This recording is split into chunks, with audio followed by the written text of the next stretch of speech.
Hi, this is Tao Lee, Editor-in-Chief of First Aid for the U.S. Link Step 1.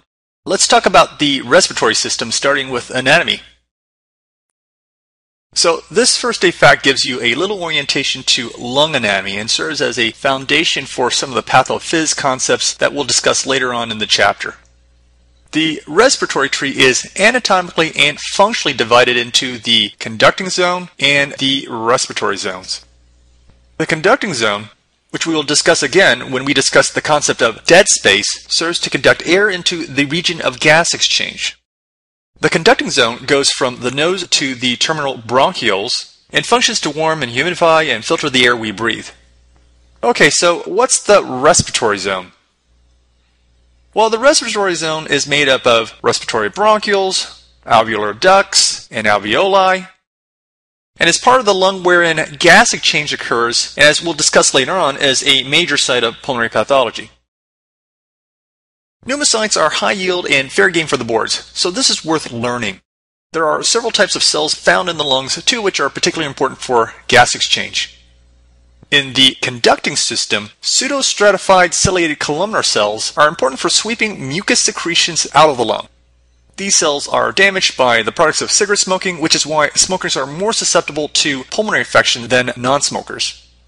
Now, there are two other types of pneumocytes that are classically referenced, particularly for their importance in the act of gas exchange. Type 1 pneumocytes comprise most of the alveolar surface. And what's the cellular morphology here? Well, these thin squamous cells are directly involved in gas exchange at the alveolar capillary interface. Type 2 pneumocytes, which you can see here and here, are less abundant but no less important. They secrete pulmonary surfactant, which decreases the alveolar surface tension. Interestingly, these cells can differentiate into either type 1 or type 2 cells and are the ones that typically proliferate during lung damage. Clara cells are non-ciliated columnar cells with secretory properties. So where are they found? Well, they're found in the bronchioles and not in the alveoli. They protect the bronchial epithelium by secreting a surfactant-like solution, and they degrade toxins via what? They do it via cytochrome P450. We'll talk more about the lecithin to sphingomyelin ratio later when we discuss neonatal respiratory distress syndrome in the respiratory path section. So this diagram pretty much goes hand in hand with the pneumocytes first aid fact we just discussed.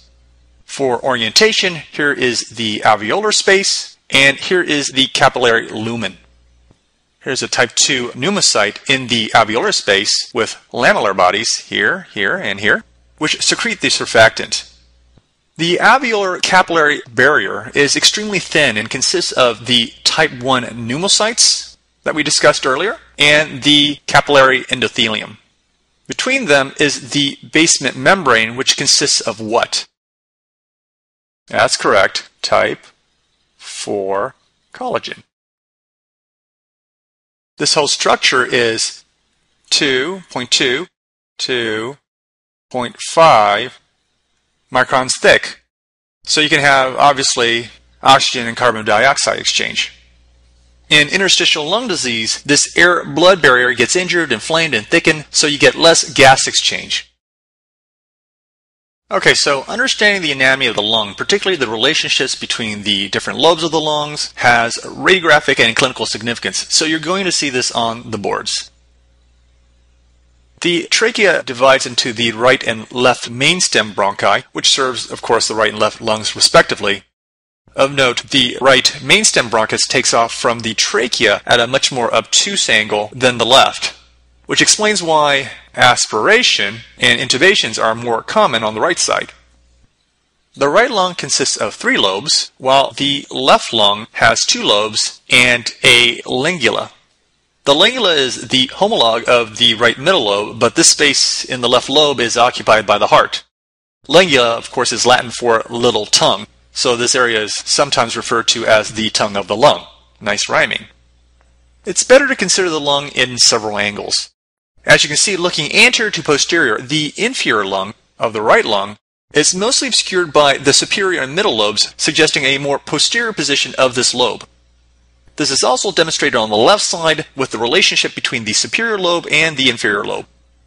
Alright, so let's put this knowledge to good use. Alright, be the radiologist. So what lobe is this pneumonia in? Well, obviously you can see it's on the right side here. You can see the opacity. And you can pretty much rule out the right upper lobe here because that area is completely clear. So that leaves you with the right middle lobe and the inferior lobe. Well, you can tell that it's the right middle lobe because of how well it follows the horizontal fissure here, which is also here, and that the opacity fades inferiorly down here so that you can clearly see the right hemidiaphragm right here. In contrast, this is definitely a right lower lobe pneumonia because here you can't see the diaphragm at all. From a surgical and radiologic point of view, there are several important structures that perforate the diaphragm at different levels. And just as important, there are lots of mnemonics. So the IVC passes through the diaphragm at T8, and the esophagus and the vagus nerve penetrates at T10, and the descending aorta, thoracic duct, and azygos vein enters at T12. As you obviously know, the diaphragm is the primary muscle for inspiration, and this involuntary muscle is innervated by what?